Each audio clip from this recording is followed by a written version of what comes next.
The alarm clock shattered the silence at 4:45 in the morning. Not a gentle chirp, not a gradual crescendo designed by someone who had never experienced genuine exhaustion. A mechanical scream that had been waking Eleanor Blackwell at the same hour for 26 years straight, 5 days a week, 50 weeks a year without exception or mercy.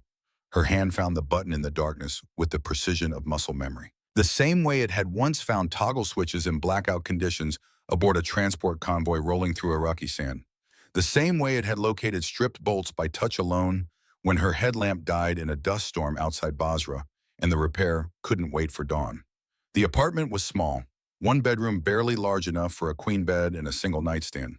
A kitchenette where turning around required strategic planning. A bathroom with a shower stall that dripped no matter how many times she replaced the washers. But the rent was $600 a month, utilities included, and the landlord didn't ask questions as long as the check cleared. The walls told a story that no square footage could contain. Photographs, dozens of them, mounted in silver frames that Eleanor polished every Sunday morning with the same methodical attention she had once given to weapon maintenance. A timeline of a life measured in uniforms and deployments, and moments stolen between service obligations.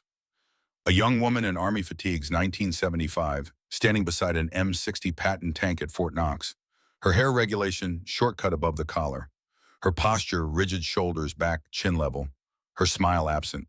Her eyes looking directly at the camera with an intensity that suggested she had nothing to prove and everything to protect. The first woman in her training class. The only woman who finished. A wedding photo, 1977. The same woman, slightly older, 27, now standing beside a man in dress blues with sergeant stripes on his sleeves. Tank commander, armor specialist. His hand rested on the small of her back. Her hand pressed against his chest, fingers spread over the ribbons he had earned in places he couldn't talk about. Both of them looking not at the camera, but at each other, as if the photographer in the chapel and the assembled guests were merely background noise to something more important. A birth announcement printed on hospital stationery. 1979. Lillian Marie Blackwell, 7 pounds 4 ounces. Born at Fort Hood, Texas. A photograph beneath it, a newborn swaddled in pink, held by a woman in a hospital gown, whose expression suggested equal parts wonder and terror at the responsibility she had just accepted. A funeral program. Arlington National Cemetery. February 1991. Master Sergeant Garrett Michael Blackwell. 1951 to 1991. Beloved husband. Devoted father. Faithful soldier. Flags folded into triangles. A woman in black holding a small wooden box containing cremated remains because the body had been too damaged for open casket. A teenage girl beside her, 12 years old, eyes red and swollen, holding her mother's hand with desperate strength. And the most recent photograph. Just 8 months old. A hospital room rendered in the harsh fluorescent lighting that made everyone look sicker than they were. A woman in her late 40s, gaunt, tired, dark circles under her eyes that spoke of nights spent fighting pain and days spent pretending she felt better than she did. Beside her, a boy with an oxygen cannula in his nose, holding up a crayon drawing of a superhero whose cape was colored in unsteady lines that wandered outside the boundaries. Eleanor Blackwell looked at that last photograph for exactly 5 seconds every morning. Not 4, not 6, 5. Long enough to remember why she was doing this, short enough to prevent the weight of it from crushing her before the day had even begun. Then she stood up and got dressed. The routine never changed. Black work pants, canvas fabric, reinforced at the knees, purchased from a uniform supply store that catered to janitors and maintenance workers. Gray button-up shirt with a name patch that read, Maintenance in faded yellow stitching, the letters barely visible after 6 years of industrial washing. Steel-toed boots that had been resoled 4 times because good boots were expensive, and these fit her feet perfectly molded to the shape of old injuries and compensated for the slight limp in her right leg that sometimes bothered her when the weather changed. A plain silver watch that had stopped keeping perfect time in 2003, but still ran within 30 seconds of accurate. Garrett had given it to her for their 15th anniversary. She had worn it every day since, even after he died, especially after he died, because some things you didn't replace just because they no longer function flawlessly. She didn't look in the mirror. Hadn't for years. What was the point? The world had already decided what it saw when it looked at her. An old woman. A janitor. A custodian. A person who cleaned up after others. Invisible in the way that service workers were always invisible, noticed only when the work wasn't done properly, forgotten completely when it was. She poured coffee into a thermos. No sugar, no cream, just black and strong enough to strip paint from a Humvee. She grabbed her keys from the hook by the door. She locked the deadbolt, checked it twice out of habit, born from living alone. She walked down 3 flights of stairs because the elevator had been broken for 2 weeks, and the landlord kept promising it would be fixed real soon now, a promise that meant nothing. Her truck waited in the parking lot, a 1998 Ford F-150 in forest green that had faded to a color that didn't have a name. Rust bloomed along the wheel wells like iron flowers. A crack spiderwebbed across the windshield from a rock impact in 2019 that she had never gotten around to repairing because windshields cost money and the crack didn't impair visibility enough to justify the expense. The odometer had rolled over twice, 473,000 miles. Most of those miles hauling equipment, towing trailers, driving to and from Fort Stewart every single day for 10 years through Georgia heat and Georgia rain and the occasional Georgia snow that lasted just long enough to make the roads dangerous. The engine turned over on the first try. It always did, because Eleanor Blackwell maintained it the way she had maintained every piece of machinery she had ever touched, with respect, with precision, with the understanding that neglect was just another word for failure, and failure in her world had consequences measured in broken equipment and endangered lives. The drive to Memorial Health University Medical Center took 18 minutes at this hour. She knew because she had timed it. Multiple routes, different times of day, accounting for traffic patterns and construction zones in the intersection at Abercorn Street, where the light always turned red if you hit it between 5:14 and 5:17 in the morning. She took the fastest route. She knew which lights would be green. She knew where to park to minimize the walk to the oncology wing. She knew all of this because she had been making this drive every morning before work for 8 months, and information was just another tool like a wrench or a diagnostic computer, useful only if you gathered it and applied it correctly.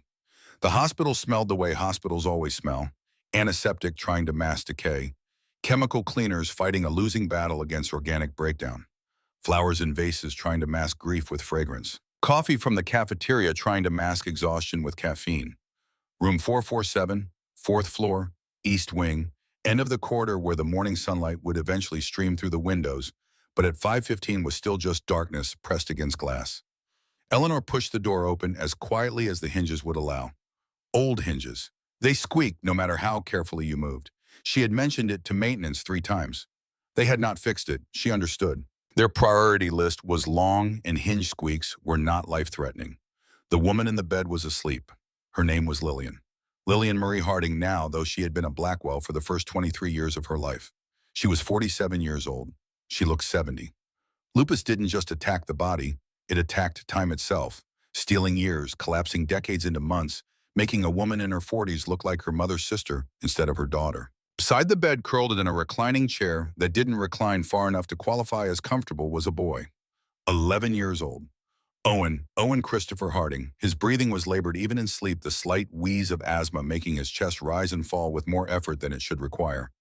The oxygen cannula had been removed at some point during the night. That was good. That meant his blood oxygen levels were stable. That meant the new medication was working. Eleanor didn't waken them. She simply stood there in the doorway, watching, the way a sentry watches a perimeter, the way a mechanic watches a pressure gauge during a systems test, the way a mother watches her child and grandchild fight battles she cannot fight for them, holding vigil in the only way available, which is presence, which is showing up, which is refusing to abandon them to face the darkness alone. On the table beside Lillian's bed was a stack of papers held together with a binder clip. Medical bills. Eleanor had seen them before. She knew the numbers, had memorized them the way she had once memorized the technical specifications of every weapon system she had been authorized to maintain. $9,200 this month. The new chemotherapy protocol that the lupus required, but that insurance classified as experimental and therefore not fully covered. $8,700 the month before. $10,300 the month before that. The numbers varied based on which specialists Lillian saw, which tests were ordered, which medications were prescribed. Insurance covered some of it. Not enough. Not nearly enough. The deductible was $8,000 per year. After that, they covered 80%, which meant Lillian was still responsible for 20% of costs that accumulated faster than she could pay them. Collection agencies had stopped calling after Eleanor had negotiated payment plans, but the debt was still there, a number that grew every month despite Eleanor's best efforts. Eleanor's pension from 26 years of military service was $2,100 a month before taxes. Her salary as a facilities maintenance worker at Fort Stewart was $41,000 per year, which translated to approximately $2,800 per month after federal taxes.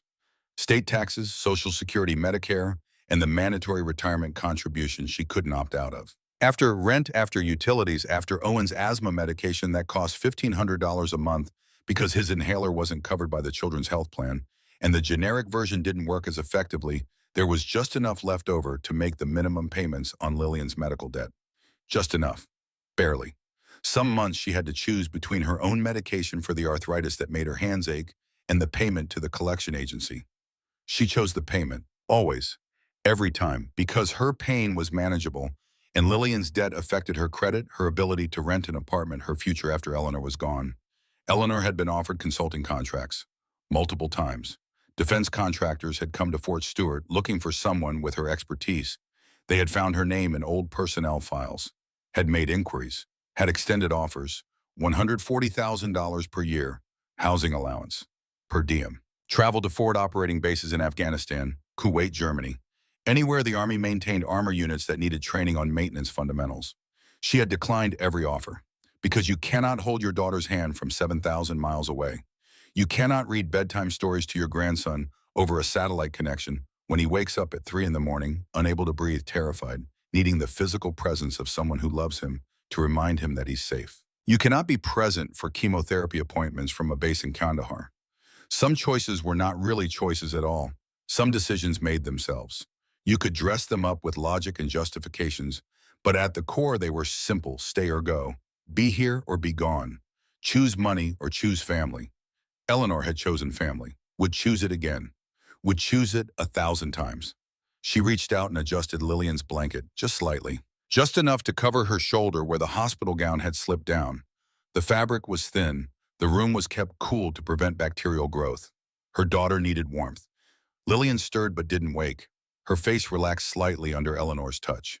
Some part of her unconscious mind, recognizing safety, recognizing love, allowing her to sleep deeper. Eleanor turned and left the room as quietly as she had entered. The drive from the hospital to Fort Stewart took 32 minutes along Highway 17, then Route 119 through pine forests and past billboards advertising personal injury lawyers and all-you-can-eat seafood buffets and churches that promised salvation on Sunday mornings. The sun was beginning to rise. Not a dramatic sunrise like the ones in movies. Not the kind that painters captured on canvas. Just a gradual shift from black to deep blue to the pale gray that preceded morning in coastal Georgia. Utilitarian, functional, light because the planet rotated and the sun existed, not because anyone had arranged it for aesthetic purposes. Fort Stewart sprawled across 280,000 acres of pine forest and red clay soil, home of the 3rd Infantry Division, the Rock of the Marne. One of the most deployed units in the United States Army, with combat patches from Iraq and Afghanistan worn by soldiers who had seen more of war than most civilians would ever understand. Eleanor Blackwell had never served at Fort Stewart during her active duty years. She had been stationed at Fort Knox, Fort Bliss, Fort Hood, Fort Bragg, a dozen other installations across 3 decades of service. But this was where she had ended up. This was where the job had been available when she needed employment that provided health insurance. This was where she could stay close to Lillian and Owen. Proximity had value that couldn't be measured in dollars. She pulled through the main gate at 06:55, 5 minutes early, the same as every day for 6 years. Consistency was its own form of professionalism. The guard recognized her truck, waved her through without checking her ID. Everybody knew the old lady who swept the motor pool. Nobody knew her name. That was fine. Names didn't matter. Results mattered. The motor pool was already buzzing with activity when she arrived at 0700. Not the organized activity of a well-functioning machine. Not the smooth rhythm of competent professionals executing a routine task. The frantic activity of crisis management. The barely controlled panic of people who knew they were running out of time and had exhausted their list of solutions. An M1A2, Abrams' main battle tank, sat in the center of the maintenance bay. 68 tons of composite armor and depleted uranium plating. A 1,500 horsepower gas turbine engine capable of propelling it to 45 miles per hour across terrain that would swallow lesser vehicles. A 120mm smoothbore cannon that could destroy enemy armor at ranges exceeding 3,000 meters. Right now, it wasn't going anywhere. The left track had thrown itself completely off the drive sprocket and lay coiled in the red Georgia dirt like a dead python, massive and inert. Steel links connected by pins as thick as a man's thumb. Each link weighed 40 pounds. There were 84 links per side. 3,360 pounds of track assembly lying motionless, mocking the 6 young soldiers who stood around it with expressions that ranged from frustration to barely concealed panic. Eleanor parked her truck in its designated spot, slot 17, reserved for contractor vehicles. She retrieved her equipment from the truck bed, a commercial-grade push broom with stiff bristles designed for sweeping concrete, a mop with a bucket on wheels, cleaning supplies in a rolling cart, trash bags, and a small toolbox that she kept for personal reasons, containing tools that were not issued by the Army, but had been with her for decades. She walked toward the motor pool with the unhurried gait of someone who had long ago learned that rushing was just another way of wasting energy. Haste made mistakes. Mistakes cost time. Therefore, moving deliberately was actually faster than moving quickly. The heat was already building. 7 in the morning and the thermometer mounted on the motor pool wall read 85 degrees. By noon, it would be 97. By 2 in the afternoon, when the inspection was scheduled, it would be 100. The kind of heat that made metal expand. The kind of heat that made hydraulic fluid thin and lose viscosity. The kind of heat that turned human beings into irritable, short-tempered versions of themselves, prone to bad decisions and worse language. Eleanor began her work routine. Not the tank bay, not yet. The perimeter first. That was the contract. Clean the exterior areas first. Sweep the parking areas. Empty the exterior trash receptacles. Work your way inward toward the maintenance bays. Leave no section untouched. But her eyes were on the tank, always on the tank. Peripheral vision was a skill you developed when you needed to maintain situational awareness while appearing to focus on something else. She could sweep and observe simultaneously. Had been doing it for 6 years. The crew chief was a staff sergeant. His name tape read Caldwell in black letters on tan fabric. He was 32 years old, which meant he had been born in 1994, the year Eleanor Blackwell had been teaching tank maintenance at Fort Hood to the first all-female armor crew in Army history. He was a child when she was a master sergeant. He had been learning to read when she was earning her Silver Star. Staff Sergeant Brennan Caldwell was technically proficient. Eleanor could see that even from a distance. He moved with purpose. He gave orders with confidence. He had certifications and training courses, and a tablet computer displaying diagnostic readouts and real-time streaming data from sensors embedded throughout the tank's systems. But he didn't have the touch. And in this moment, technical proficiency without the touch was like having a map without the ability to read terrain. You knew where you were supposed to go. You had no idea how to get there. Caldwell stood beside the tank, hands on his hips, staring at the thrown track with the expression of a man who had tried everything he knew and discovered that everything he knew was not enough. His jaw was clenched. His shoulders were tight. His breathing was slightly elevated. Eleanor recognized the signs. Stress, frustration, the early stages of panic that a professional learns to control but never fully eliminates. Beside him stood a younger soldier, Specialist Maya Okonkwo, 24 years old, Nigerian heritage second-generation American daughter of immigrants who had come to the United States for opportunity and sacrificed everything to give their children better lives. Mechanical aptitude that exceeded anyone else in the maintenance platoon. Test scores that suggested she should be running the bay, not assisting in it. And completely ignored by Caldwell every single time she offered a suggestion, every time she identified a problem before the diagnostic computer registered it, every time she demonstrated that intelligence and insight didn't correlate with years of service. Eleanor had been watching this dynamic for 6 months. She had said nothing. It was not her place. She was a janitor. Janitors swept floors. They did not offer unsolicited advice to staff sergeants who wore the same rank she had once held, who commanded respect by virtue of position, even if they had not yet earned it through competence. But watching incompetence waste time was like watching someone bleed from a wound that could be staunched with basic first aid. Painful, unnecessary, entirely preventable. Hydraulic tension system is non-responsive. Caldwell said not to anyone in particular, but to the universe at large, as if speaking the problem aloud would somehow manifest the solution. Digital diagnostic indicates a fault in the primary control module. Manual override isn't engaging. Track alignment is showing 12 degrees off specification. We need a crane to lift the track back into position. Minimum 4-hour wait time for heavy equipment. A private first class approached. His name tape read Sullivan, 21 years old. Wyatt Sullivan, barely 6 months out of advanced individual training. The kind of young soldier who still flinched at loud noises and apologized for existing. He had the look of someone who wanted to help but had no idea how, so he defaulted to following orders and hoping that would be sufficient. Sergeant Caldwell, Sullivan said, his voice hesitant, uncertain, the vocal equivalent of tiptoeing through a minefield. I called the heavy equipment section like you asked. They said the crane is currently in use at the range. Won't be available until 1300 hours. Caldwell's jaw clenched tighter. Eleanor saw it from 30 feet away. The micro-expression of a man whose contingency plans had just evaporated, whose backup options had vanished, who was staring at failure and trying to calculate how much of his career would survive the impact. 1300, Caldwell repeated, his voice rising slightly. General Ashford's inspection is at 1400 hours. We have exactly 1 hour of buffer time to get this tank online, run full diagnostics, certify it combat ready, and present it for inspection. 1 hour, that's not a buffer. That's a margin for error so thin it doesn't exist. He kicked the track. Not hard enough to damage anything, just hard enough to hurt his own foot. He winced. Eleanor saw that too. Saw him try to hide the wince. Saw him fail. Maya Okonkwo stepped forward. Her expression was careful, controlled. The look of someone who had learned that offering solutions could result in being told to stay in her lane, to respect rank, to understand that having an idea didn't give you permission to voice it.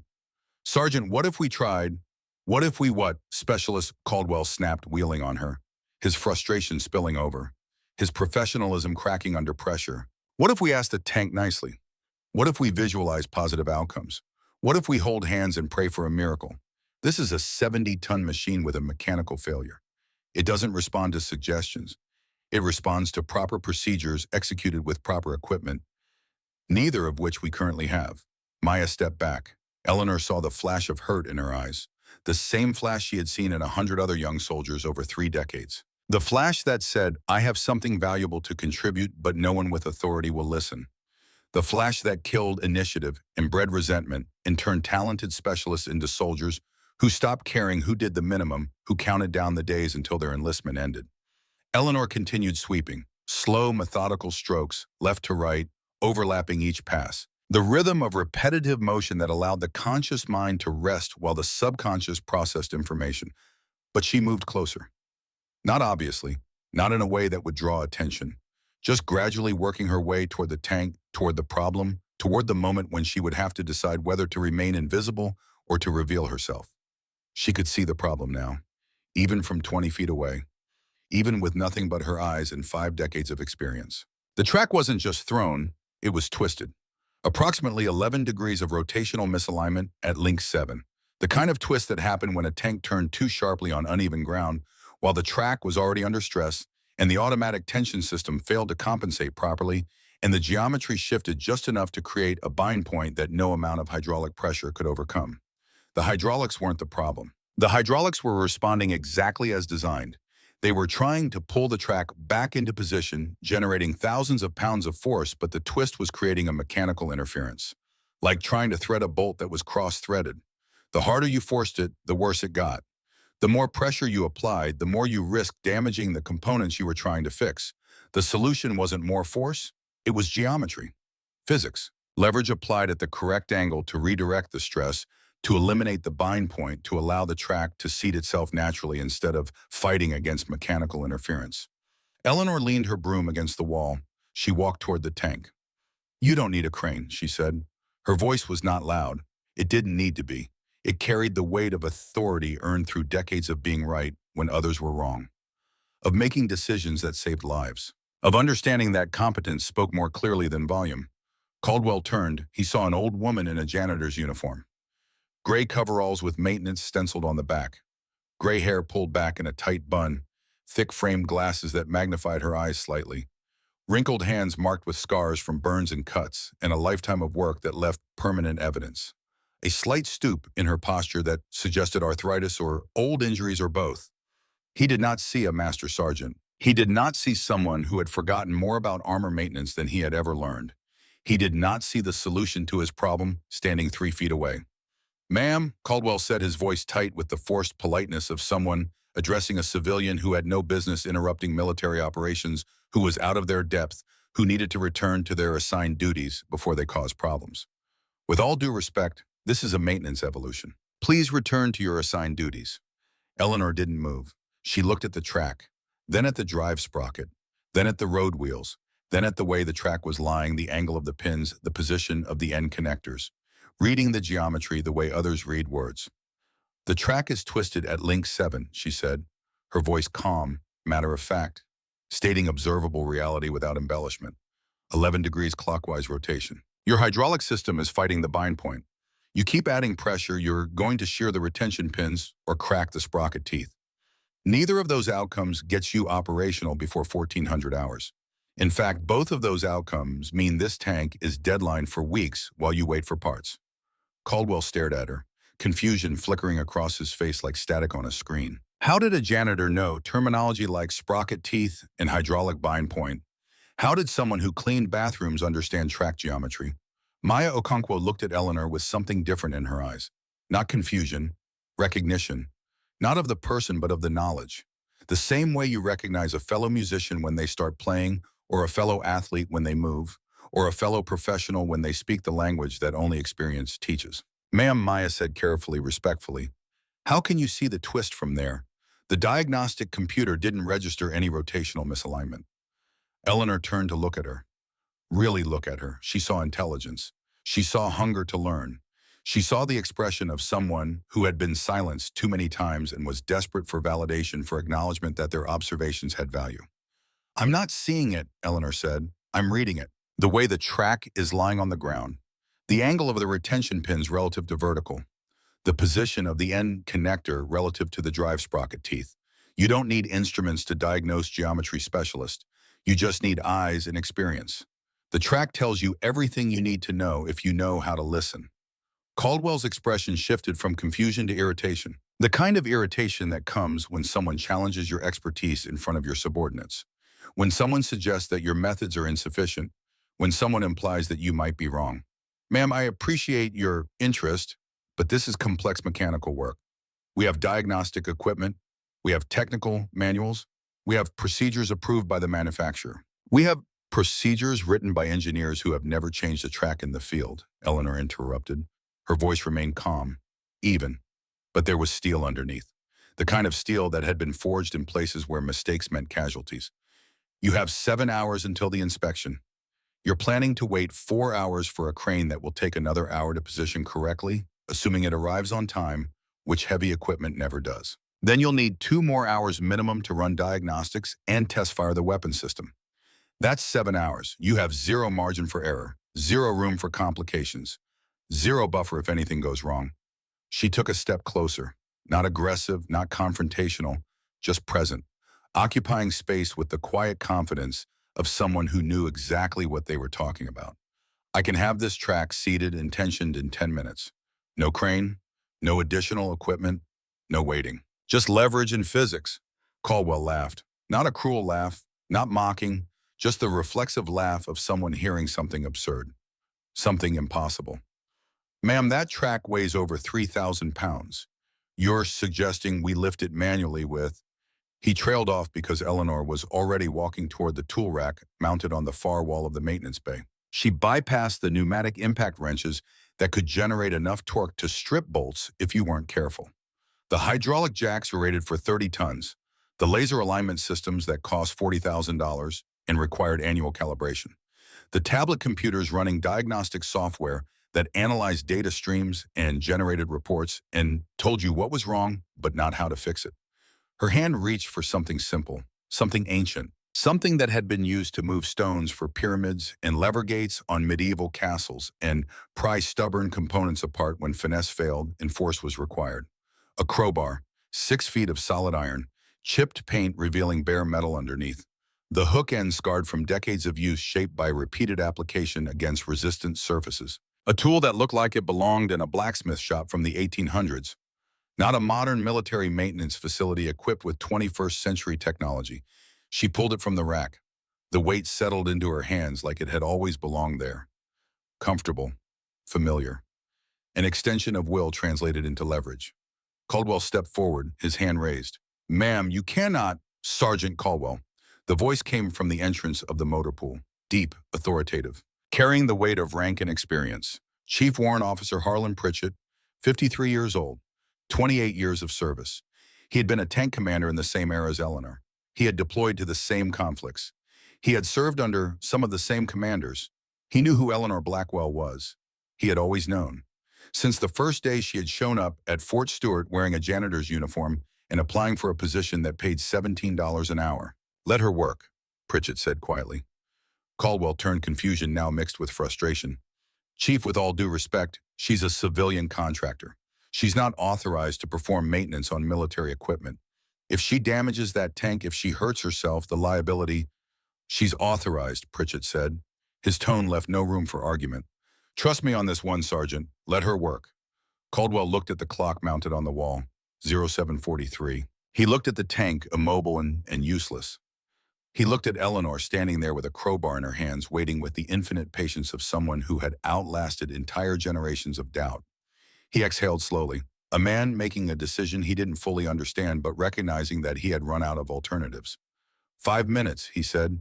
You have 5 minutes. If you damage that sprocket, if you hurt yourself or anyone else, if you waste my time, I'm calling this off and we wait for the crane. Are we clear? Eleanor didn't acknowledge the condition. Acknowledgement implied negotiation.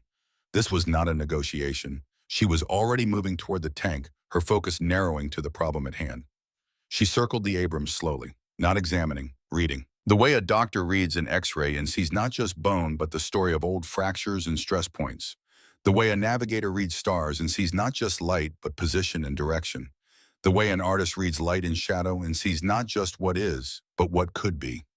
Her hands touched the track, fingertips running along the rubber pads that cushioned the steel links, along the pins that held everything together, along the teeth of the end connector that needed to mesh with the drive sprocket.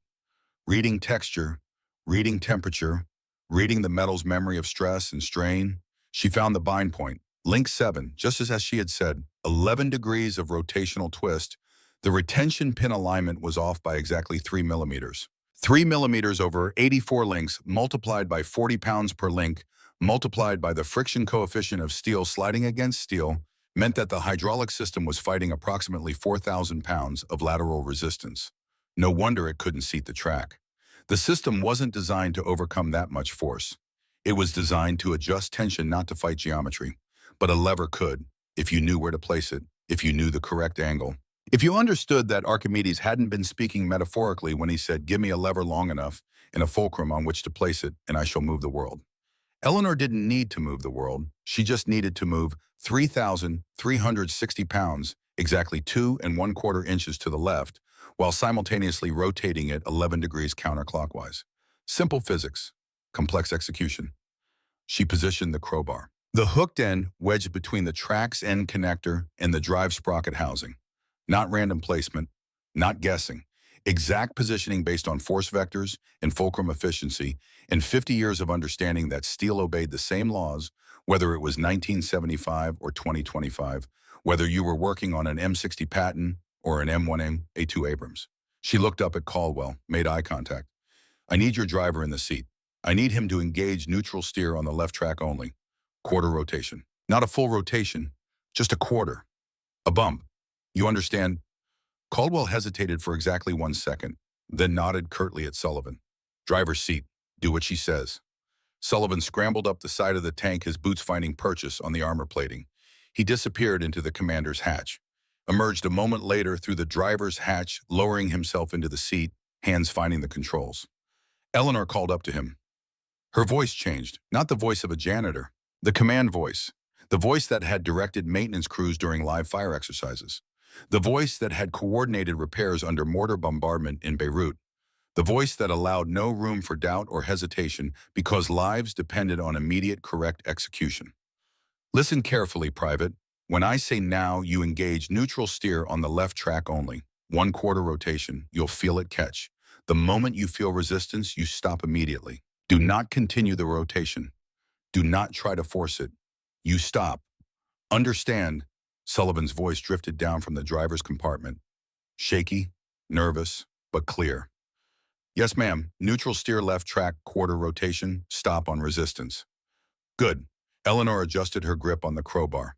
Both hands. The wrinkles and age spots and scars from burns and cuts and a lifetime of work that left permanent marks were visible in the harsh fluorescent lighting of the maintenance bay. But underneath the aged skin, the grip was iron, stronger than it had any right to be at 76 years old. maintained through 26 years of sweeping floors and moving equipment and never ever allowing herself to become weak because weakness was a choice and she had chosen otherwise. She positioned her feet, weight on the back foot, knee slightly bent, front foot braced against the hull ready to push. Leverage wasn't just about the tool, it was about the body. About using every ounce of mass and momentum to transfer force through steel, into geometry, into victory. The motor pool had gone silent. Everyone watching, 6 young soldiers who had been trained on computers and diagnostics and procedures, watching an old woman with a simple tool prepared to do what their expensive equipment could not. Maya Okonkwo stood closest, her hands clasped together, her expression hopeful, hungry. The look of someone watching a master and understanding for the first time that mastery was possible, that excellence was achievable, that the impossible was just another word for hasn't been done yet. Eleanor looked at her, made eye contact, held it for just a second, a moment of connection, a passing of the torch that hadn't happened yet but would, soon. Then she looked back at the tank, at the problem, at the solution waiting to be executed. "Ready?" she called up to Sullivan. She heard the turbine engage, the whine of the gas turbine spinning up. Not the full roar of combat power, just the idle hum of a machine waiting for instruction. 73 decibels of potential energy.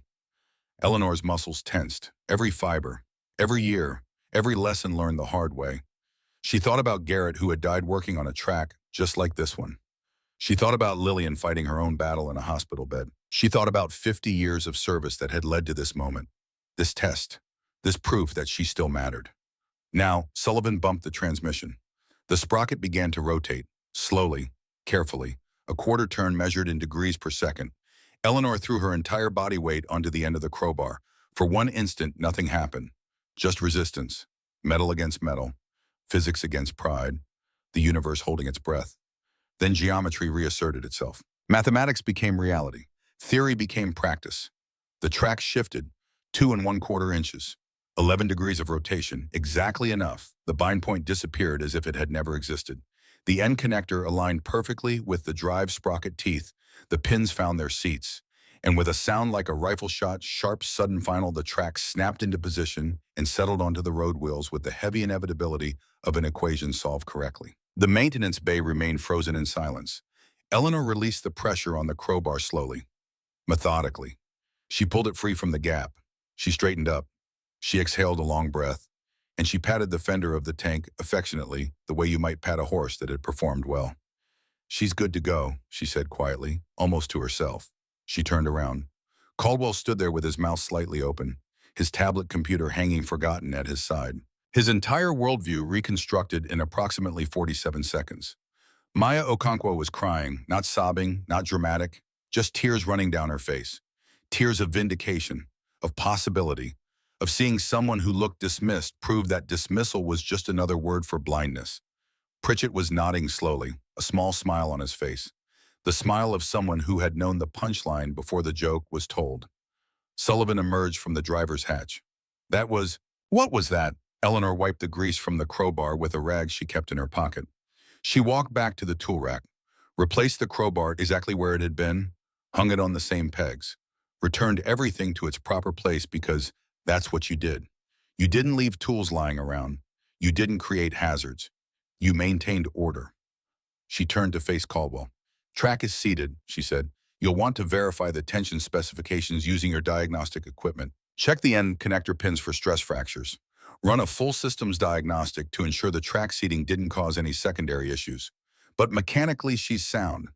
She started to walk away, back to her corner, back to her broom, back to being invisible.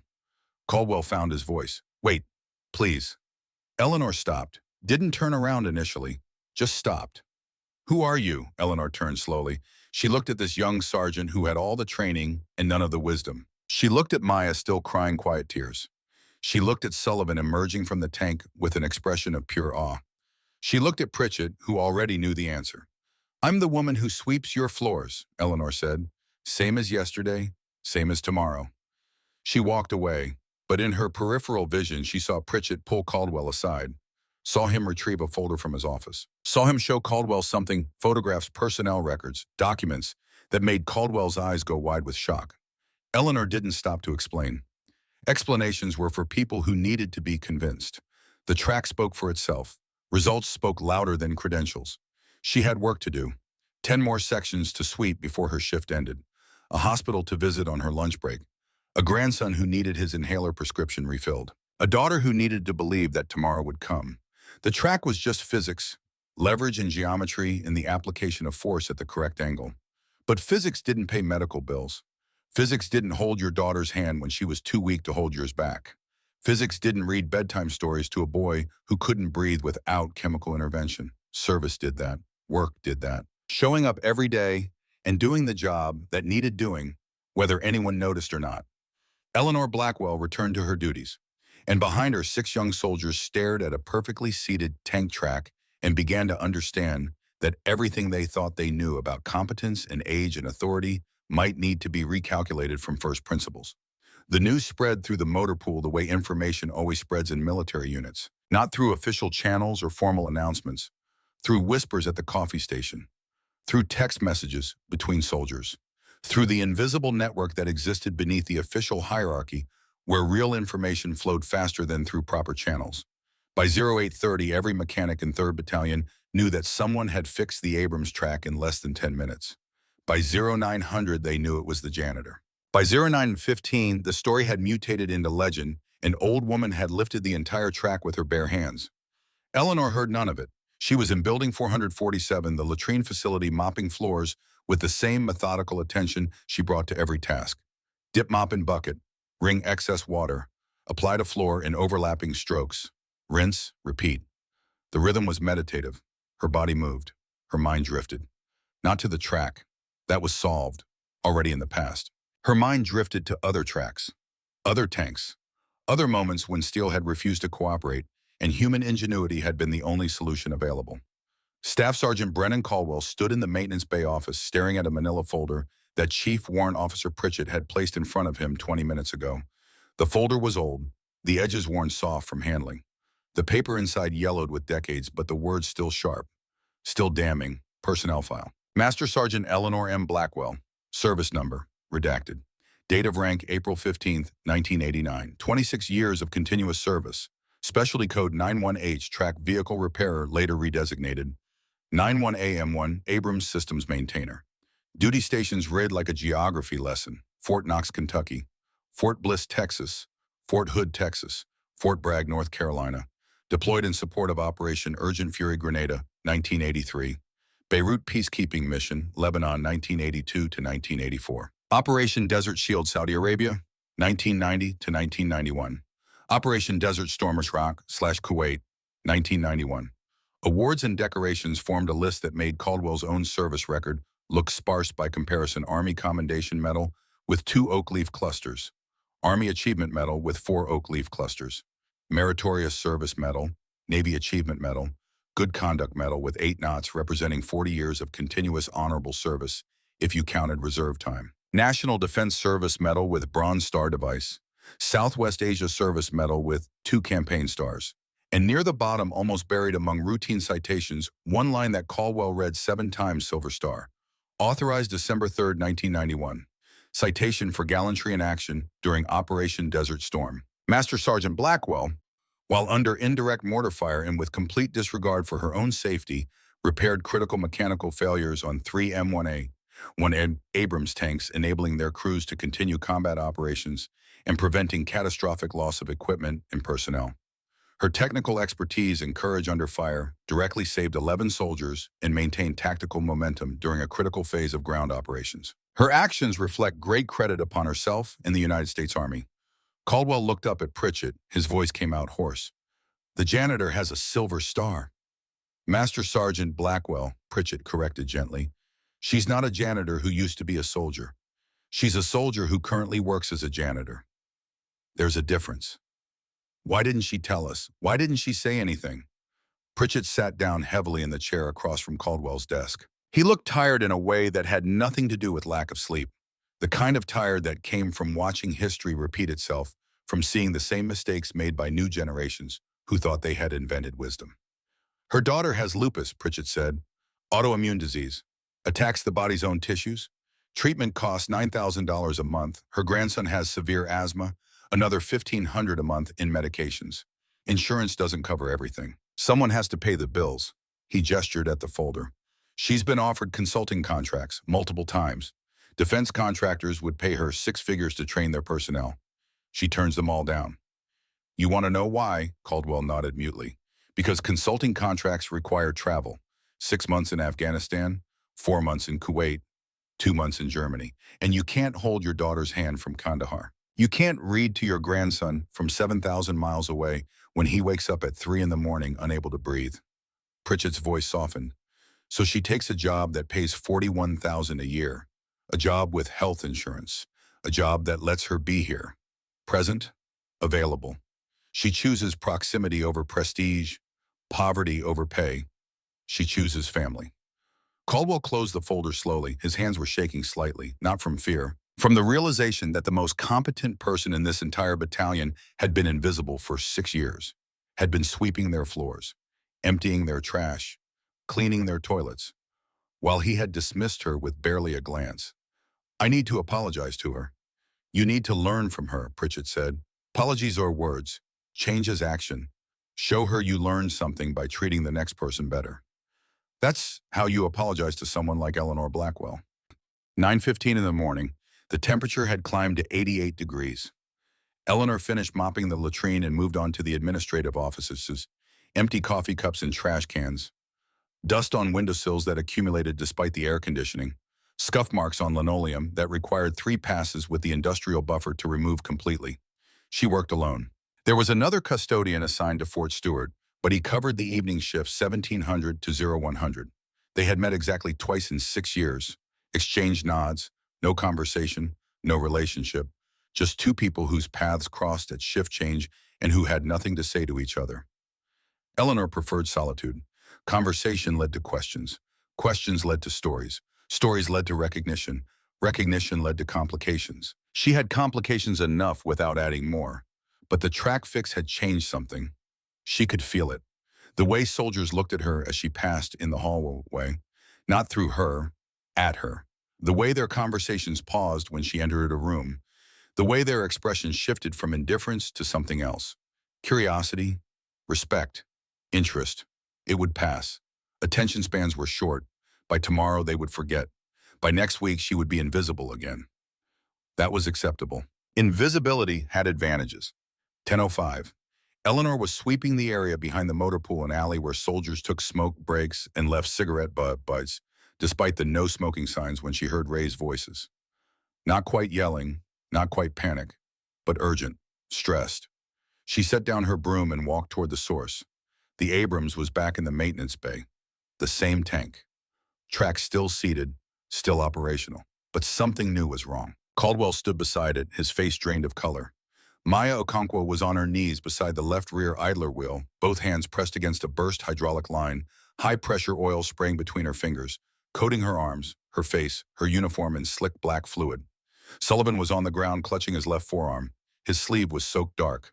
Not oil, blood. A laceration across his forearm, where he had instinctively pulled away from the hydraulic spray and caught his arm on the sharp edge of a mounting bracket. Eleanor didn't run. Running was how people made mistakes. Running was how situations escalated from bad to catastrophic. She walked quickly, purposefully, assessing as she moved.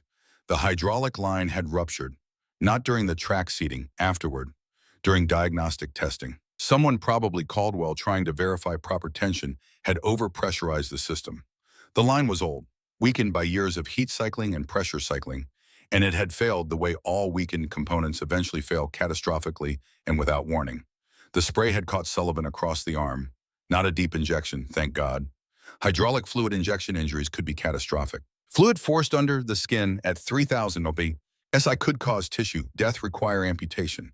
But this looked like surface spray, a laceration from the bracket, not from the hydraulic pressure itself. Still serious, still requiring immediate attention, but not life-threatening. Eleanor reached the tank. She didn't ask permission, didn't wait for approval. She grabbed a section of industrial rubber hose from the supply rack, 6 inches long, 3/4 inch diameter. She wrapped it around the ruptured hydraulic line twice and pulled it tight, creating a makeshift tourniquet. The spray reduced to a trickle, then stopped. Maya, Eleanor said, her voice calm but commanding. I need you to hold this exactly where it is. Don't let go. Don't adjust. Just hold. Maya nodded, her hands still covered in oil, but her expression steady. She took over, holding the rubber wrap. Eleanor turned to Sullivan, knelt beside him, examined his arm without touching it. The wound was superficial, maybe 10 centimeters long, bleeding but not spurting, no arterial involvement. He would need stitches, would need a tetanus shot if his immunizations weren't current, but he would be fine. You're okay, son, Eleanor said. Looks worse than it is, but we're getting you to the clinic anyway. That's protocol. She looked up at Caldwell. He was frozen. Not from incompetence, from shock, from the sudden shift from routine maintenance to emergency situation. His brain needed a moment to catch up. His training would kick in, but right now he needed direction. Eleanor stood. She put her hand on his shoulder, firm, grounding, physical contact that provided an anchor point. Sergeant Caldwell, I need you to do 3 things. First, call for a medic. Second, shut down the hydraulic system completely using the emergency cutoff. Third, tag this tank as deadline until that line is replaced. Do you understand? Caldwell blinked, focused. Yes, ma'am. Not ma'am, Ellie. She turned back to Maya. You're doing great, specialist. Quick thinking. Proper response. When the pressure's isolated, you can let go. Not before, Arthur. Maya met her eyes. There was gratitude there, and something else. Understanding that this old woman knew exactly what she was doing because she had been in worse situations and made decisions under conditions that would break most people. The medic arrived within 3 minutes. Sullivan was stabilized, bandaged, transported to the medical clinic. The hydraulic system was shut down. The line was isolated. Crisis managed. Crisis resolved. But Eleanor saw something in Caldwell's eyes that hadn't been there before. Not just respect, something deeper.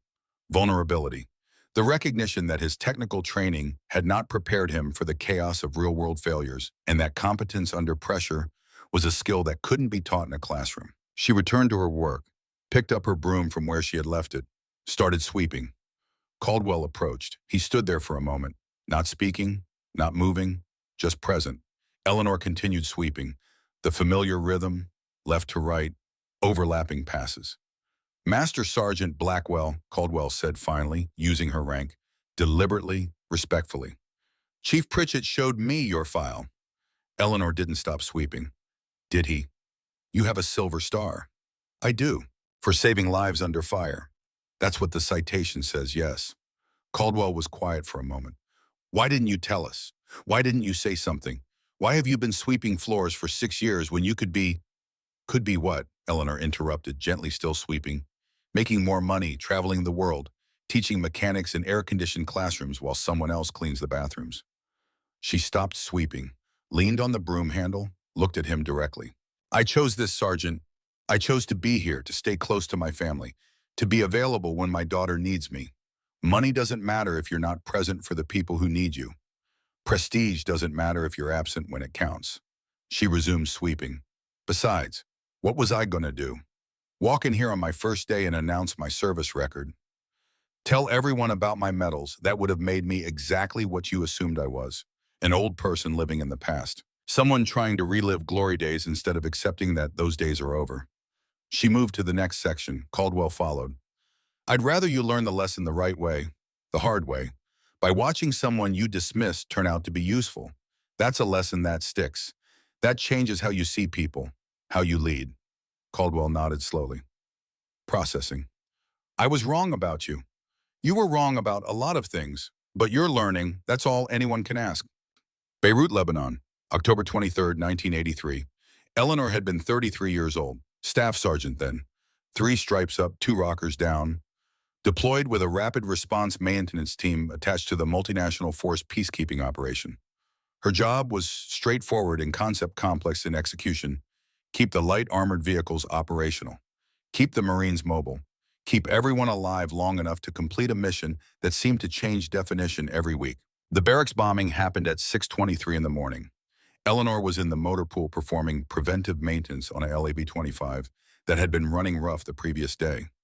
She heard the explosion before she felt it. A sound so massive it didn't register as sound initially. Just pressure. A wall of compressed air that slammed into her chest and knocked her sideways into a part spin. Then the secondary effects. Windows shattering throughout the compound. Dust and debris filling the air, the ground shaking like an earthquake. Alarms, screams, chaos. The truck bomb had been carrying 12,000 pounds of explosives, the equivalent of 20,000 pounds of TNT. The blast crater was 30 feet deep. The four-story building that had housed 241 Marines simply ceased to exist in any meaningful sense. Eleanor didn't run toward the destruction. She couldn't help there. That was for medics, for rescue teams, for people with different skills. She had a different mission. 25 armored vehicles were immobilized in the secondary motor pool, sabotaged, sugar in the fuel tanks. A simple attack. Effective, catastrophic for mechanical systems that depended on clean fuel. The manual said drain the entire fuel system, replace the fuel tank, replace all fuel lines, replace the fuel pump, replace the fuel injectors, replace the filters. Estimated time 16 hours per vehicle, 96 hours total for 6 vehicles. Eleanor didn't have 96 hours. She had Marines trapped in a compound that was now under sporadic mortar fire from positions in the hills. She had enemy combatants who wanted every American dead. She had a tactical situation that didn't care about maintenance manuals or proper procedures. She improvised. Coffee filters from the mess hall, MRE wrappers made of laminated plastic, duct tape from the supply closet. She jury-rigged inline fuel filters, bypassing the contaminated tanks, creating a temporary system that filtered the sugar-contaminated fuel through materials that were never designed for that purpose, but obeyed the same physics as equipment that cost thousands of dollars. It shouldn't have worked. By every engineering principle, by every technical standard, it should have failed within minutes. The materials weren't rated for fuel exposure. The seals weren't designed for pressure. The whole system was held together with hope and duct tape.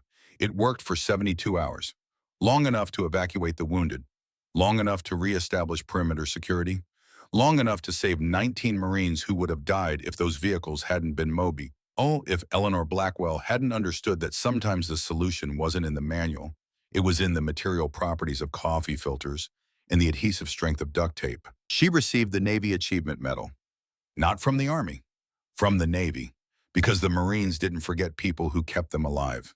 The citation was dry, clinical, bureaucratic language that drained all urgency from the moment. For superior performance of duties while deployed in support of peacekeeping operations in the Middle East. Staff Sergeant Blackwell's technical expertise and innovative problem-solving directly contributed to mission success. It didn't mention the mortars falling randomly throughout the compound. Didn't mention working while buildings burned and wounded screamed and the world descended into chaos. Didn't mention holding together a fuel system with materials from the mess hall and prayer. Some stories didn't need to be told. The people who mattered knew. The people who survived remembered. The people who didn't matter wouldn't understand anyway. Eleanor finished the memory while sweeping the motor pool, her hands moving automatically, her mind elsewhere, her consciousness split between past and present. It was 10:45. The morning heat had built to 92 degrees. The concrete radiated warmth like a griddle. Eleanor's gray coveralls were soaked with sweat. She had learned decades ago that you couldn't fight the heat. You just endured it, drank water, took breaks in the shade, didn't rush. Heat stroke was a choice disguised as an inevitability. She heard footsteps behind her, turned. Maya Okonkwo stood there, her uniform still stained with hydraulic oil despite having changed her top. The fluid had soaked through to her undershirt. Her hands were washed but still showed traces of black under her fingernails. Her expression was serious, determined. "Ma'am Ellie, can I ask you something?" Eleanor nodded, set her broom against the wall. "How did you know?" Maya asked. "About the track being twisted, about the hydraulic line being ready to fail. How did you see those things before any of our equipment detected them?" Eleanor considered the question. Not just the words, the real question underneath. The hunger for knowledge, the desire to understand. "You ever really listen to an engine specialist, Okonkwo? I mean, truly listen?" Maya looked uncertain. "I run diagnostics, check computer readouts, monitor sensor data." "That's not what I asked. Have you ever just sat with an engine, put your ear against the block, felt the vibrations through your palm, closed your eyes and heard what the metal is telling you?" Maya shook her head slowly. Eleanor walked over to a Humvee parked in the maintenance bay. She placed her hand flat against the hood. The engine was off, the metal merely warm from ambient temperature. "Machines talk," Eleanor said. "They just don't use words. They use harmonics, frequencies, vibration patterns. A healthy diesel engine has a specific sound signature. A failing one sounds different. Not dramatically different. Not in a way that jumps out at you. But if you know what to listen for, if you've spent enough time with these machines, you can hear the problem developing before the sensors register it. She tapped the hood 3 times. Sharp metallic sounds that rang briefly and died. Steel has memory. Metal remembers stress. A track that's been over-tensioned sounds different from one that's been under-tensioned when you tap it with a hammer. The resonance pattern changes. The pitch shifts. It's subtle, but it's there. Maya stepped closer, focused entirely on Eleanor's words. Your diagnostic equipment is excellent, Eleanor continued. State of the art.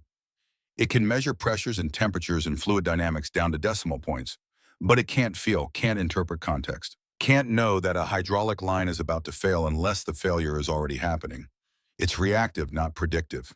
She looked at Maya directly. You want to know how I knew? I've been listening to tanks for 50 years. I've heard them healthy. I've heard them dying.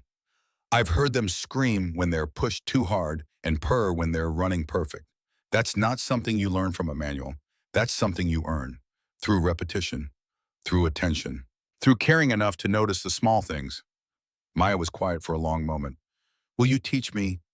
Eleanor smiled. Small, rare, but genuine. I already am specialist. You asked the question. That's the first step. Most people never ask. They just assume the computer knows everything. You're asking. That means you're ready to learn. 11:30, Eleanor took her lunch break. 30 minutes, unpaid. That was the contract. 8 hours of work, 1 hour of break, split however you wanted.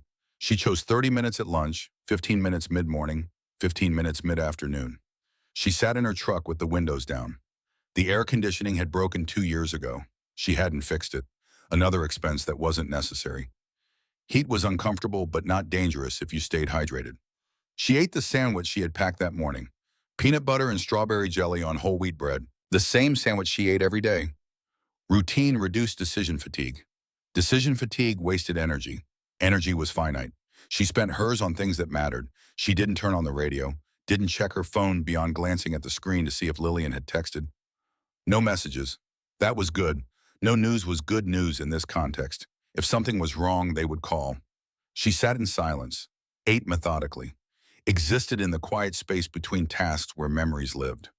Gulf War. February 1991. Eleanor had been 41 years old, Master Sergeant by then, senior enough to be valuable stateside, experienced enough to be assigned to critical positions, old enough that deployment to combat zones was no longer assumed.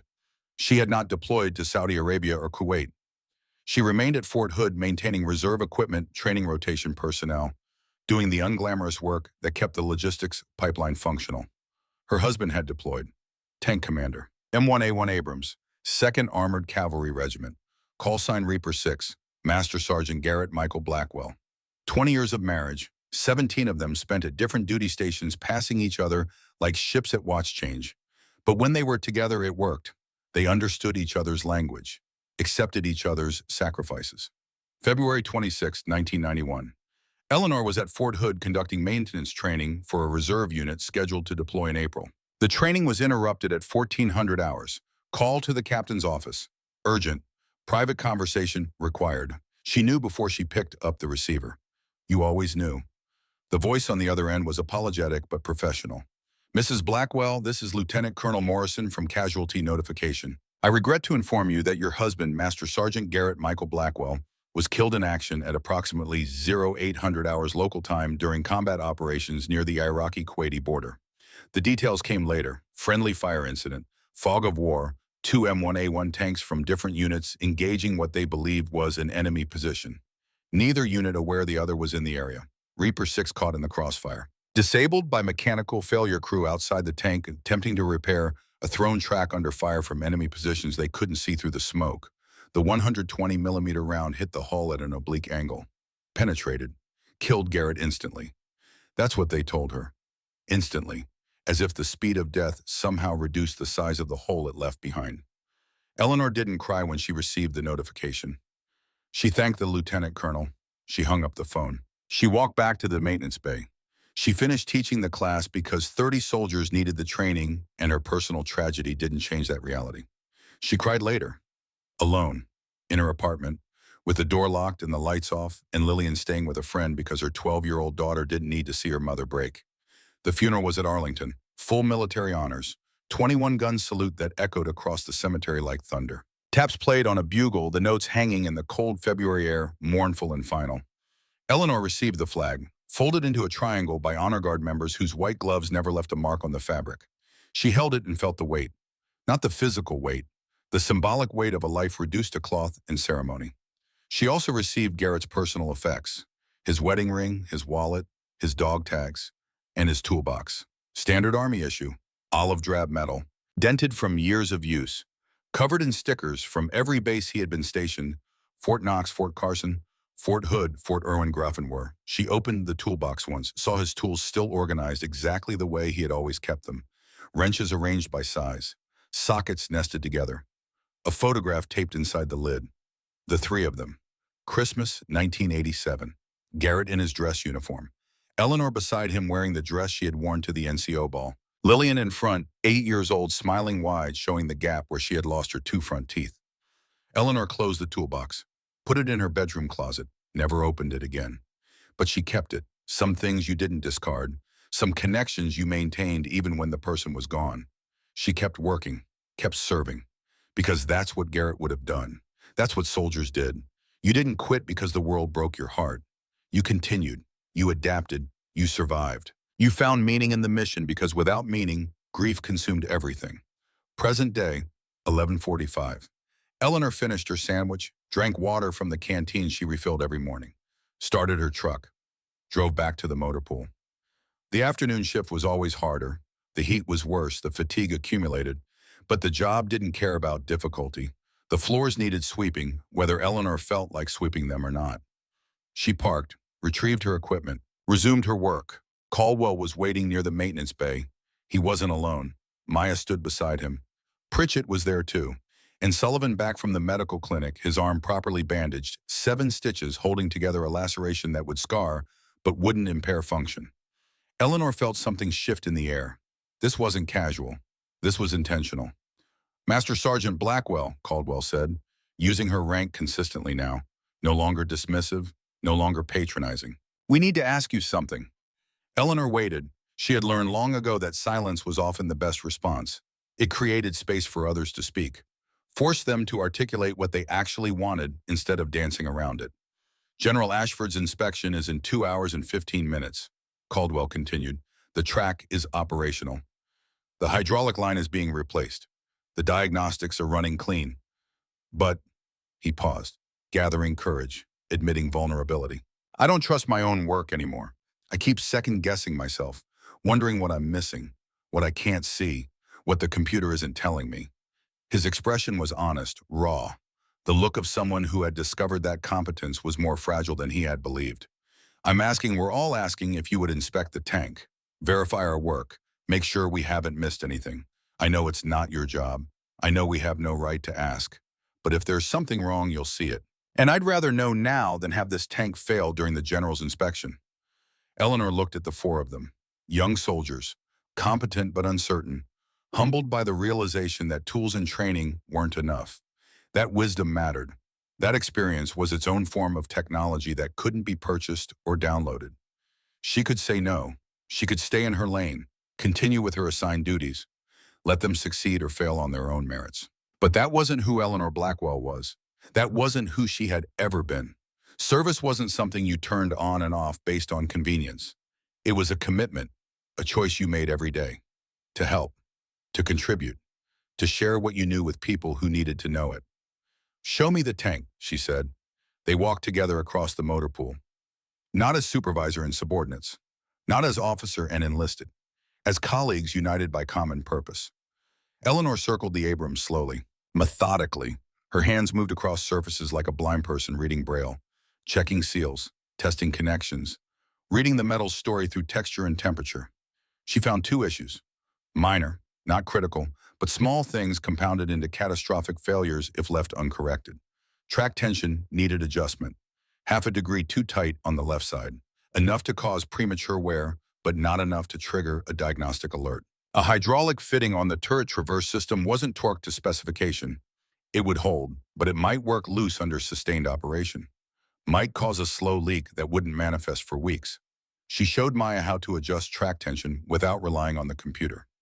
Feel, sound, the slight resistance when the tension was exactly right. She showed Sullivan the proper torque sequence for hydraulic fittings, explaining why the order mattered, how stress distributed through the system. By 1,300 hours, the tank was flawless. Not just functional, perfect. And 4 young soldiers had learned more in 2 hours than they had absorbed in months of technical training. Because Eleanor Blackwell didn't just fix tanks. She built mechanics. She created competence.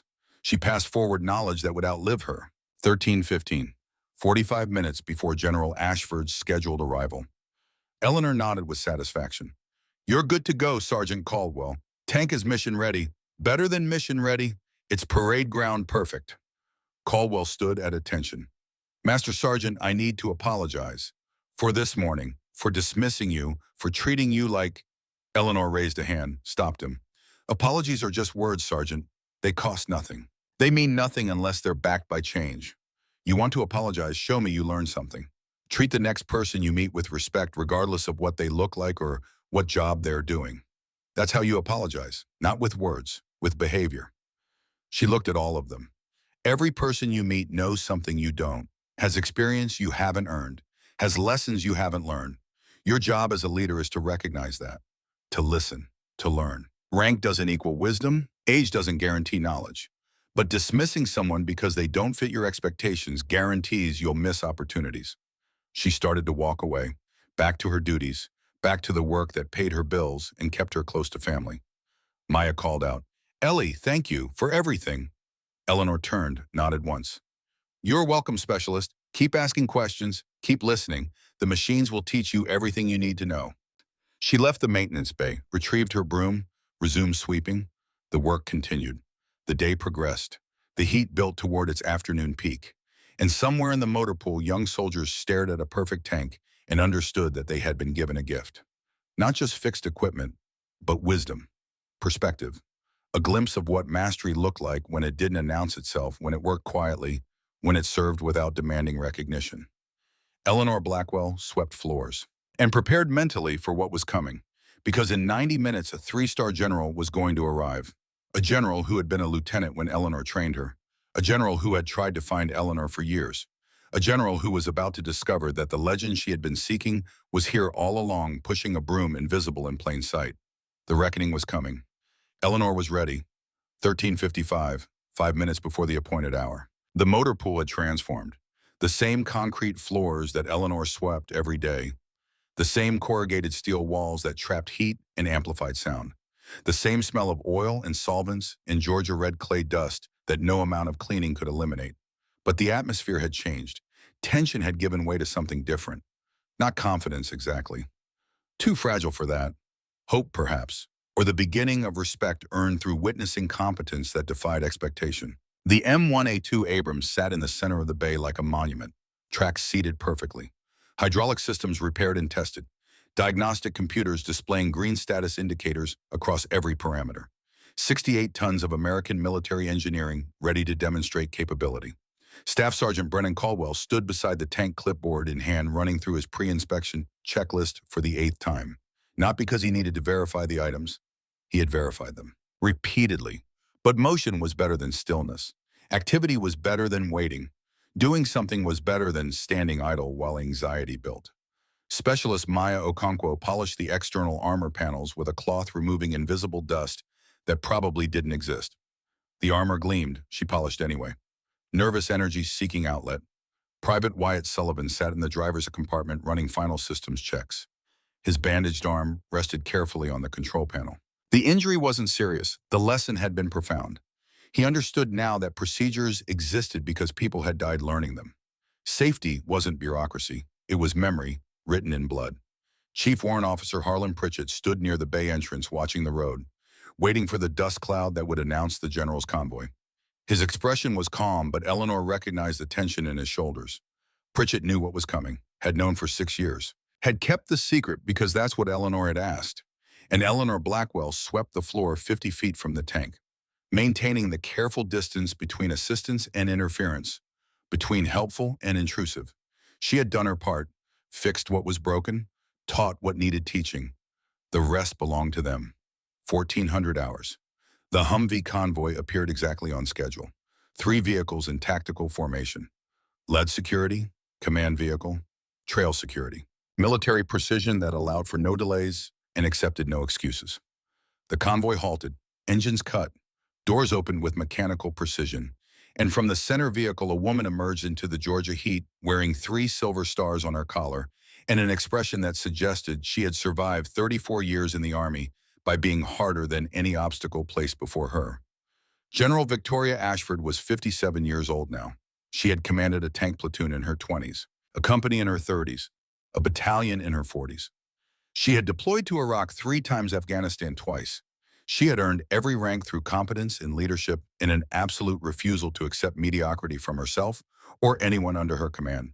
She was also the same woman who 33 years ago had stood in front of Master Sergeant Eleanor Blackwell and asked for help when the world wanted her to fail. But right now, in this moment, she was a 3-star general conducting an inspection. Personal history was irrelevant. Mission came first. Always. She walked into the motor pool. Caldwell and his team snapped to attention with parade ground precision. Perfect posture, perfect salute. "At ease," Ashford said.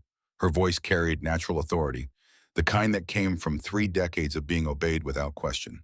She approached the Abrams, walked around it slowly, not hurrying, not rushing, taking time to observe, to evaluate, to read the machine the way Eleanor had taught her 33 years ago.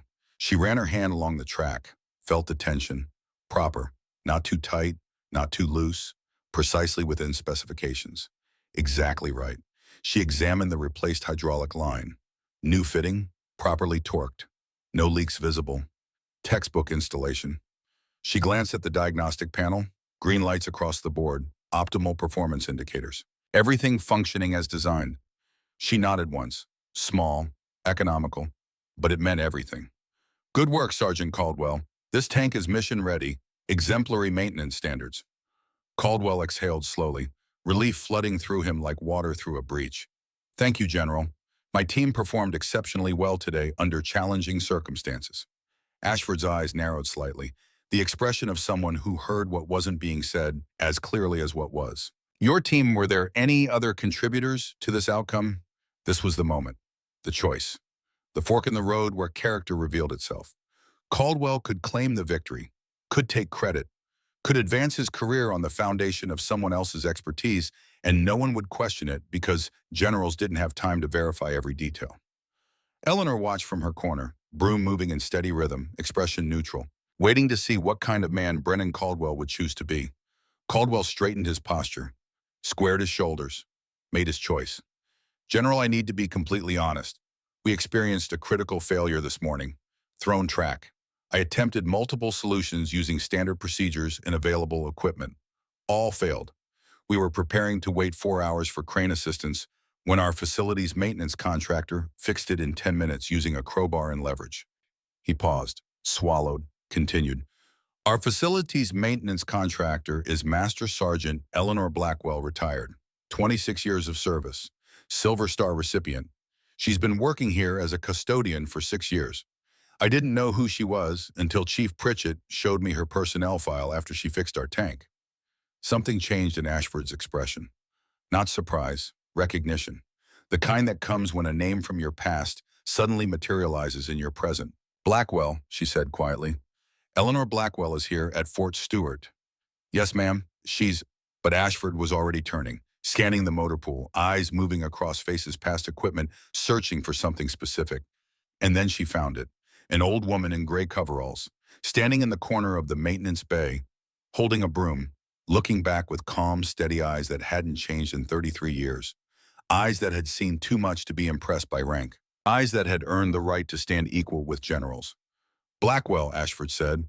Not loud, but the word carried across the entire bay with the impact of a command.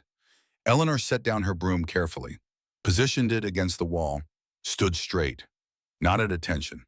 She was a civilian now. Civilians didn't stand at attention, but old habits ran deep. Her posture straightened reflexively. Ashford walked across the motor pool, not hurrying, not running, but purposeful, deliberate. Each step measured. She stopped 3 feet from Eleanor, looked at her, really looked, taking in the changes that 33 years had written on a face she remembered as younger, harder, more certain. The gray hair where black had been, the wrinkles where smooth skin had been, the thick glasses where sharp vision had been, the hands scarred by decades of work that had continued long after retirement. But underneath all of that, the same person who had taken a terrified 24-year-old lieutenant and taught her that excellence was not negotiable, that competence was earned through discipline, that gender was irrelevant when results spoke louder than assumptions. Master Sergeant Blackwell, Ashford said. Her voice had changed, softer. Not the general, the student. It's been a very long time. General Ashford, Eleanor replied. Congratulations on the 3rd star. Well deserved. Why didn't you tell me you were here? I've had recruiters searching for you for years. Defense contractors, consulting firms, training commands, all looking for Eleanor Blackwell. And you've been here the entire time.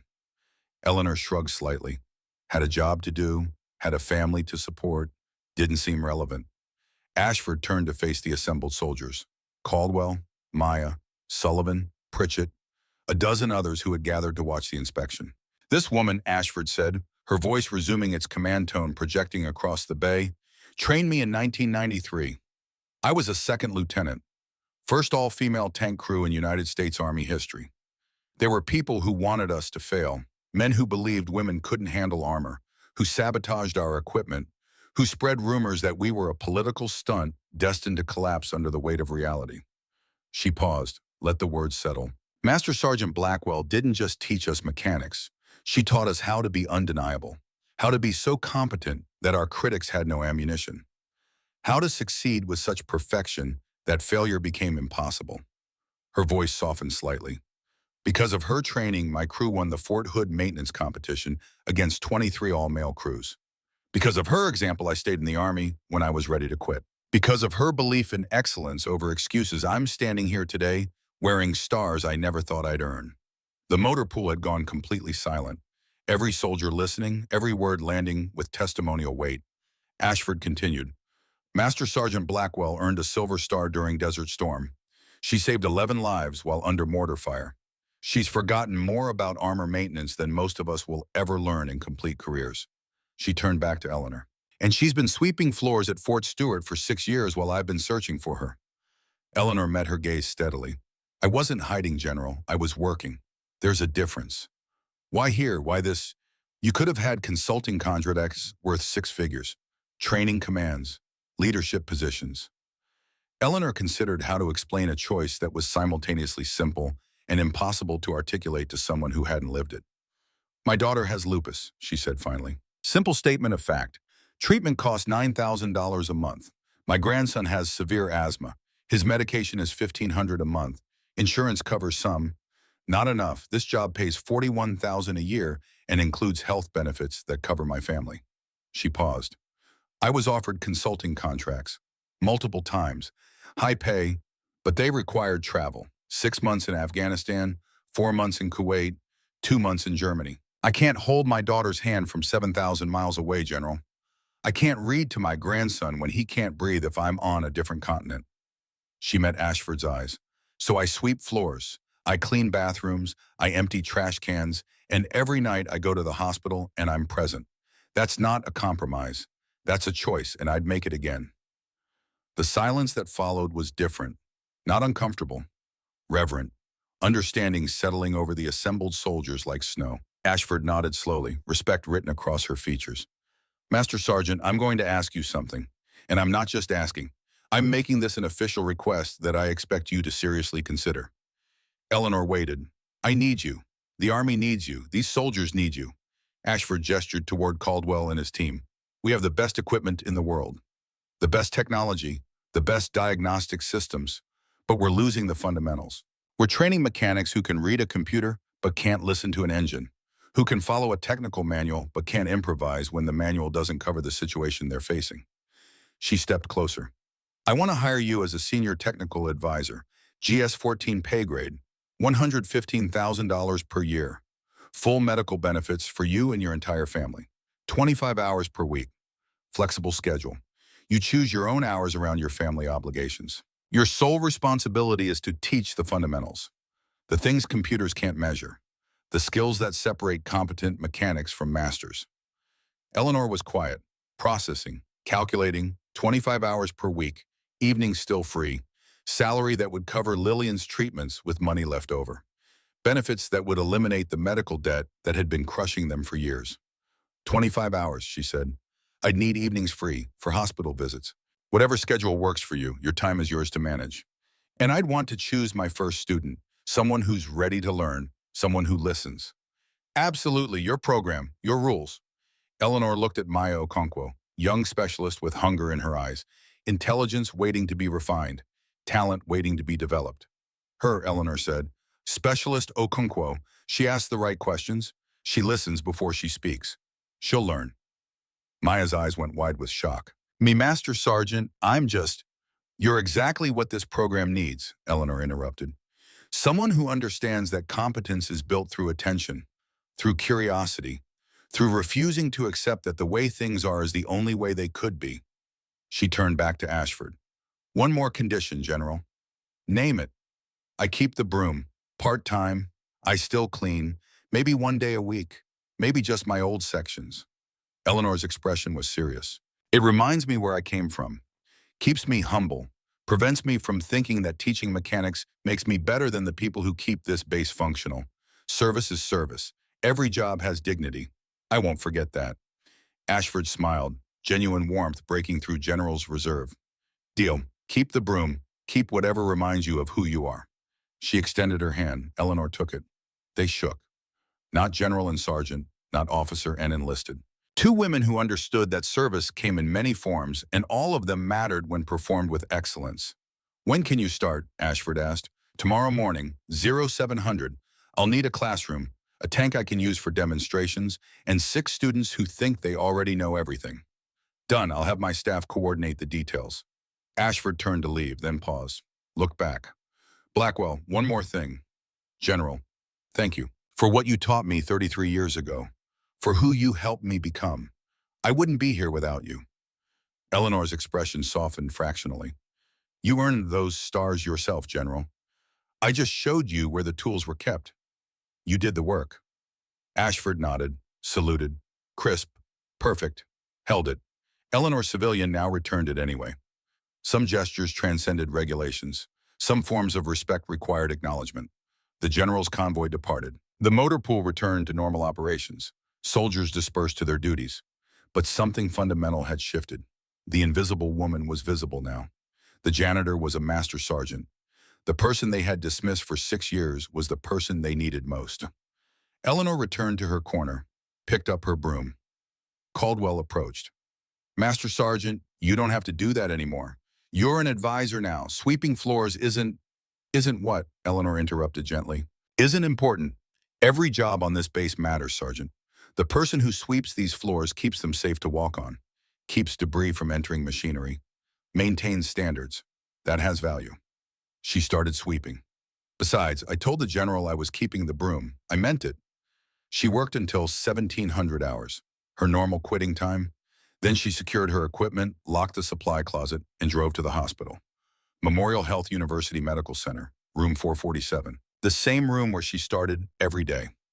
Lillian was sitting up, more color in her face than Eleanor had seen in weeks. The new treatment protocol was working. Slowly, but working. Owen was there too. No oxygen cannula, breathing easily. His asthma managed better than it had been in years. Hi, Mom, Lillian said. How was work? Different, Eleanor replied. She sat in the chair beside the bed. I got a new job today, teaching mechanics. Better pay, better benefits, flexible hours. Lillian's eyes widened. Mom, that's amazing. After all these years, finally some recognition for what you can do. Recognition isn't why I did it, but the benefits will help. Your treatments will be fully covered now, Owen's medications too. No more debt. Tears formed in Lillian's eyes. Mom, I'm so sorry you had to. Stop, Eleanor said firmly but kindly. You don't apologize for being sick. I don't apologize for taking care of my family. We do what needs doing. That's what families do. Owen climbed onto Eleanor's lap. Careful, gentle. Grandma, will you tell me a story? What kind of story? About tanks and fixing things and being brave. Eleanor looked at her daughter, at her grandson, at the life she had built from pieces of loss and sacrifice, and the absolute refusal to quit it even when quitting would have been easier. "I can do that," she said. "B. Let me tell you about the time I kept 6 armored vehicles running with nothing but coffee filters and determination." She told the story. Owen listened, his eyes wide with wonder. Lillian smiled, her hand holding her mother's, grateful for presence, for constancy, for love demonstrated through decades of showing up. Outside Georgia, evening settled over Fort Stewart. Inside the hospital room, 3 generations of the Blackwell family existed in the small space between duty and devotion. 6 months later, winter in coastal Georgia. Not the brutal cold of northern climates, just cool enough to make mornings comfortable. Cold enough that the motor pool heaters ran constantly and soldiers wore fleece under their uniforms. The classroom was a converted storage building, 40 feet by 20, whiteboard mounted on one wall, tool benches running along both sides. And in the center, spread across multiple tables like a mechanical anatomy lesson, a completely disassembled M1 A2 transmission, 5,000 pounds of precision engineering displayed as component parts. Eleanor Blackwell stood at the front of the room, 77 years old now, gray hair still pulled back in regulation bun, still wearing work boots, but different coveralls. These had instructor stenciled across the back in black letters. Around her, 40 soldiers sat in folding chairs arranged in rows. 20 women, 20 men, ages ranging from 19 to 42. All volunteers, all selected because they demonstrated potential. All terrified because Master Sergeant Blackwell's reputation had grown beyond the boundaries of Fort Stewart. Stories circulated, some true, some embellished, all contributing to a legend that made nervous specialists second-guess whether they belonged in her classroom. "Good morning," Eleanor said, her voice calm, measured, the same tone she had used to teach frightened lieutenants 3 decades ago. "Good morning, Master Sergeant," 40 voices responded in practiced unison.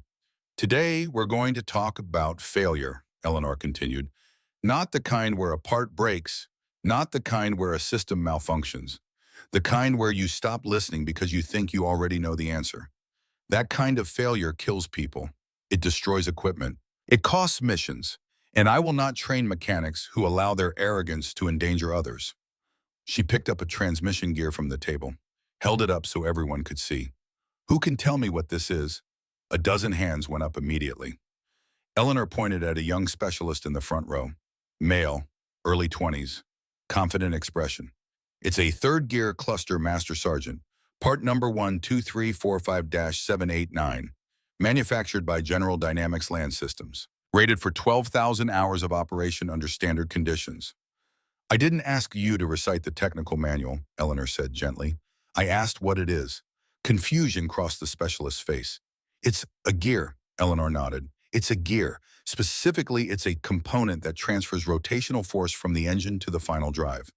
It accomplishes this through precisely machined teeth that engage with corresponding gears in the transmission assembly. When it's healthy, when it's properly lubricated and operating within design parameters, it's nearly silent.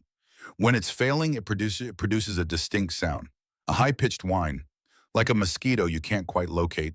That whine tells you the gear is wearing unevenly. That lubrication has broken down.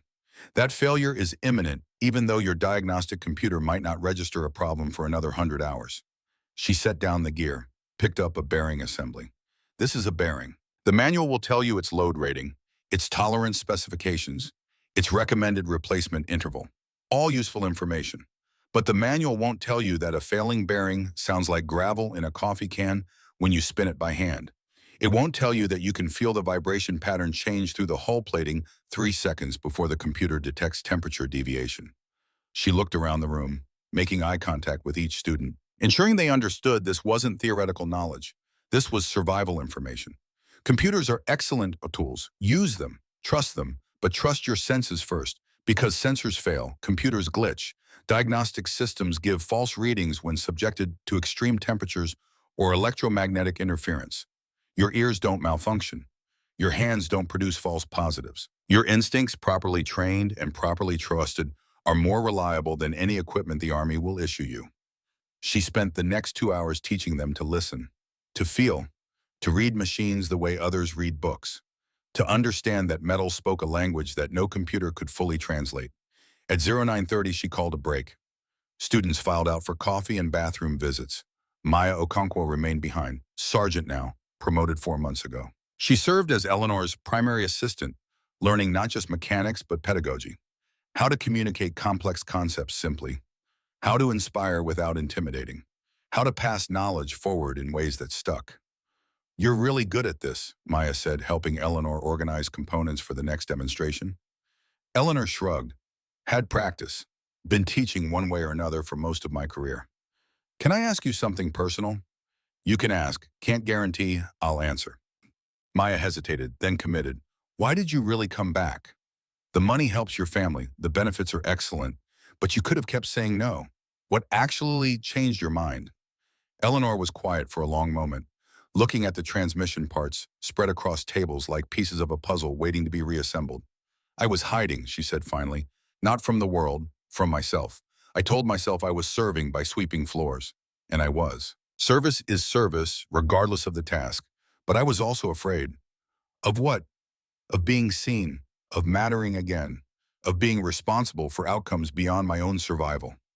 Eleanor picked up a broken gear tooth examining the fracture pattern. When Garrett died, when I lost my husband, part of me died too. The part that believed I deserved to be visible. I convinced myself that being invisible was humility, that anonymity was wisdom, but it was just fear dressed up as virtue. She set down the broken component. Then I fixed that track, and I saw the expression in your eyes, Maya. You looked at me like I had just proved that impossible things were possible, that age and experience still had value, and I realized something. What? That hiding my knowledge doesn't serve anyone. It just lets the knowledge die with me. 50 years of lessons learned, 50 years of mistakes survived, 50 years of solutions discovered through trial and error and blood and sweat. All of that dies if I don't pass it forward. Eleanor met Maya's eyes.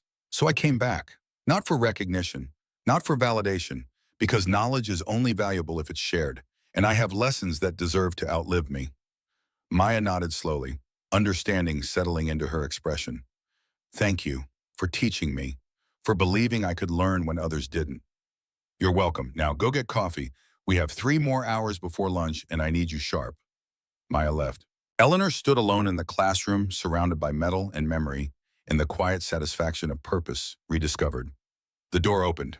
Brennan Caldwell entered, first lieutenant now, field promoted after demonstrating leadership during a deployment rotation.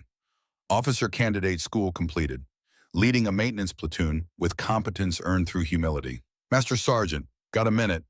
Always, what do you need, Lieutenant? Caldwell pulled something from his bag. The crowbar. The same 6-foot length of iron that Eleanor had used to fix the track 6 months ago. I wanted to return this to you.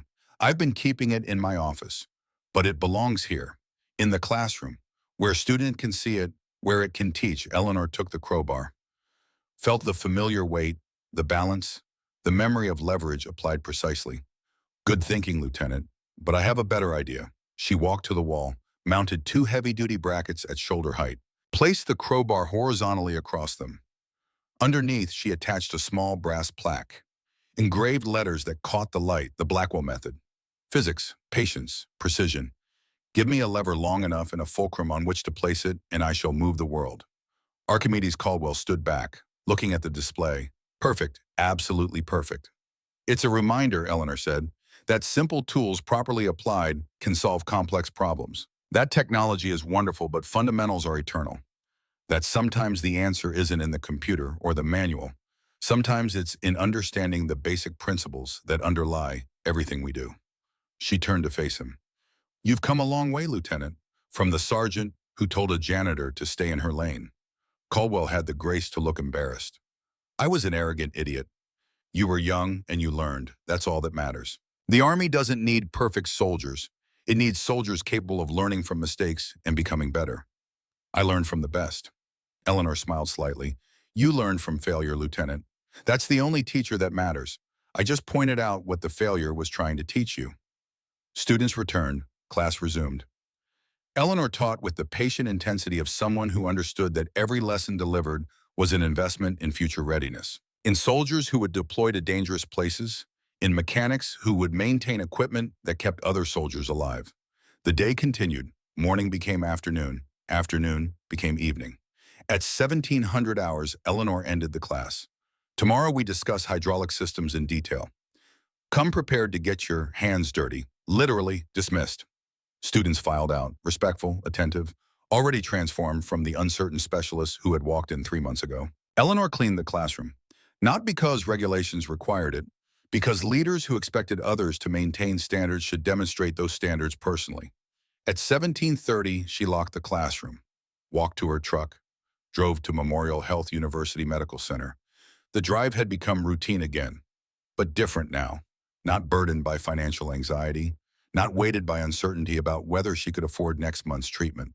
Room 447 had changed. Lillian was sitting up fully, color restored to her face, smiling genuinely. The lupus wasn't cured. Lupus was never truly cured, but it was controlled, managed, reduced to chronic condition instead of immediate crisis. Owen was there reading a book. No oxygen equipment in sight. His asthma managed through proper medication that insurance now covered completely. "Hi, Mom," Lillian said.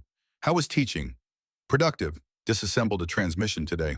Taught 40 soldiers that their ears are more reliable than their computers if they learn to listen properly. They're lucky to have you." Eleanor sat in the familiar chair. "I'm lucky to have this, the opportunity, the purpose, the ability to be present for you while still contributing something meaningful." Owen looked up from his book.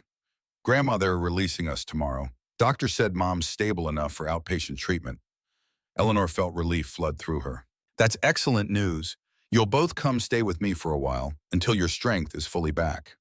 "Mom, we can't impose." "It's not imposing, it's family."